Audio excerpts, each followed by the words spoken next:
Gyms of all sizes are right now prepping to get ready to reopen. Here at Triton Athletics, they are deep cleaning, separating out equipment. They tell me they feel like they're ready to go, but not all gyms feel the same. They say these regulations could put them out of business.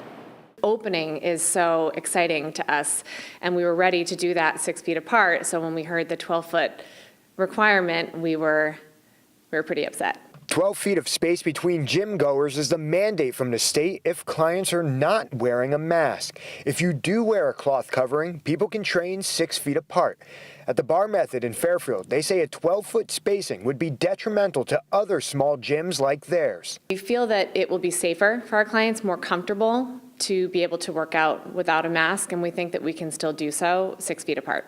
The owners of the dance and yoga infused studio started a petition signed by over 1,700 people asking for Governor Ned Lamont to reassess the guidelines. Their classes would typically hold 25 people. If the guidelines don't change, they can only have 6. There's just no way for us to completely eliminate all risk whatsoever. Gyms are required to stay under 50% capacity, have employees wear masks, keep an employee log, as well as frequently and thoroughly clean equipment. The state also suggests moving classes outside and increasing airflow, something Triton Athletics in Wallingford is lucky enough to do.